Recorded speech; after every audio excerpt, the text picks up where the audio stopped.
Bezbrižno detinjstvo nekada postane ništa više od dve obične reči.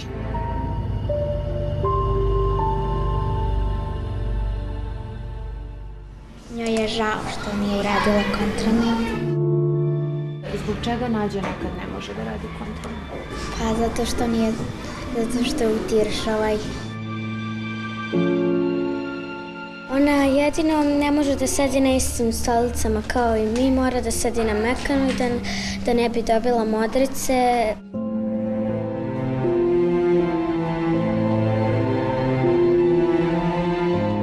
To je tolika želja i tolika borba u njoj da me ponekad, verujte mi, rastuži i zapanji do koje mere ona želi da radi i da bude član kolektiva.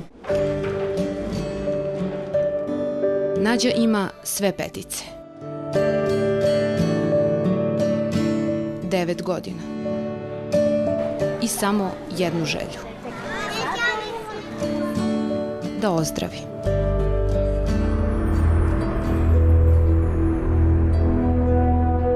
U 2013. Nađa se vratila sa rekreativne nastave sa školom i kada je došla imala je na licu nešto što mi tad nismo znali šta.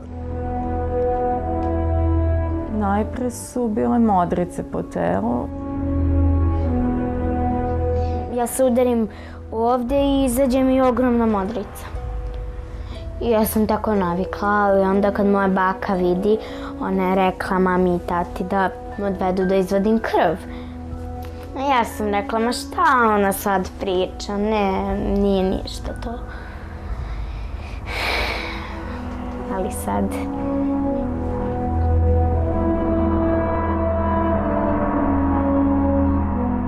Lekari u Srbiji nisu mogli da daju tačnu dijagnozu. Na institutu u Frajburgu rekli su im da je njena koštana srž prestala da radi.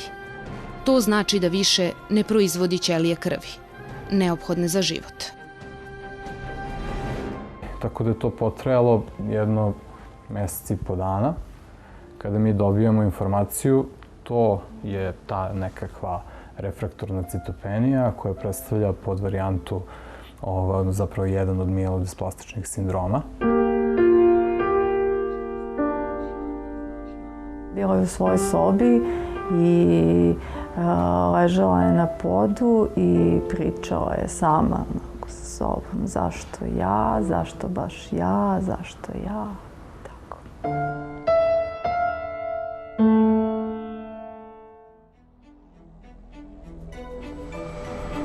Iz Nemačke su se vratili sa nadom da se može izlečiti, ako se uradi transplantacija koštane srži, ali i sa još jednim problemom.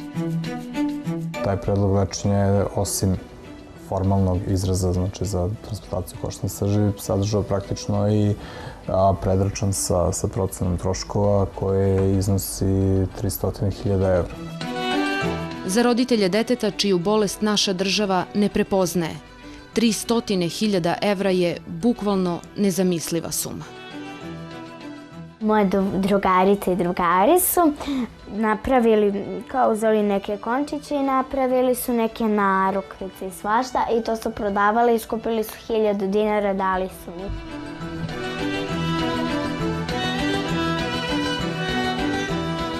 Čovjek se ne osjeća prijatno kada zna da ne može sa sigurnošću da pomogne svom detetu. Dok oni na sve načine pokušavaju da sakupe novac, Nađa osmehom krije stanje koje se iz dana u dan pogoršava. U životu je održavaju transfuzije krvi i trombocita. Nađa već poslednjih, pa možda 2 meseca, 2 do 3 meseca živi isključivo na transfuzijama. Koliko često?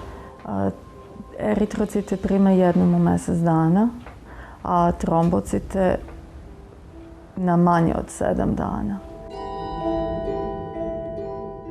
Kad primi trombocite, 2-3 dana, ona je, da kažem, čisto dete, lepo, a posle toga kreću promene koje su najvidljivije u njenim ustima, na njenim desnima. Znači desni početno spontano da krvare.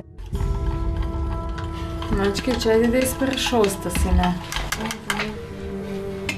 Idi u kupatilo to.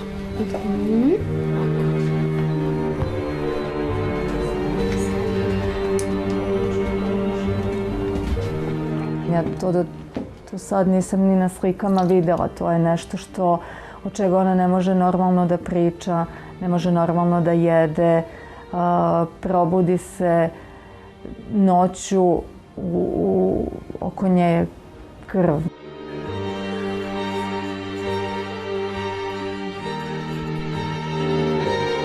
Dok čeka da je novac omogući da živi kao i njeni drugari, Nađa dane provodi u svojoj sobi. Uzmemo tu bebu, pa uzmemo jedan špric i kako se zove, čačkalicu, to je kao brunijela da ubodu kao igla. I onda mi ne ubodemo stvarno, već samo preko i zalepimo. I kao tu onda uzmemo jednu kesu, napunimo je vodom i to su trombociti, eritrociti i ostalo. I tako onda zalepimo na zid, uzmemo foliju, napravimo kao sistem. I tako ona kao prima, kao bajagi, pa posle kao primila, pa prospimo vodu. A gde si ti to sve naučila? U Tiršovoj. Čovjek misli da se to uvek nekom drugom dešava.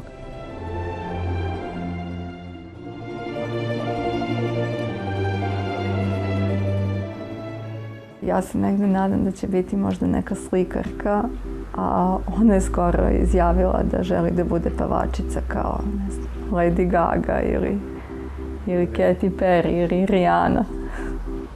I nadam se da će se istvariti to.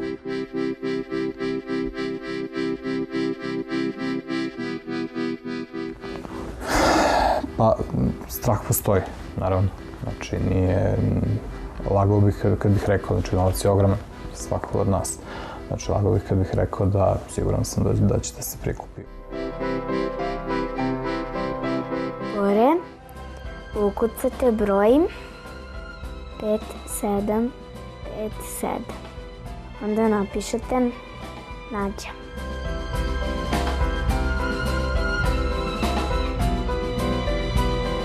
Meni onda tamo u banci stigne 100 dinara. Jedna devojčica koja je bila đak ove škole nije stigla da ostvari svoje snove. Druga je imala Nađine godine kada nas je napustila, jer novac nije stigao na vreme. Srbija ne sme da dozvoli da i ovoga puta bude prekasno.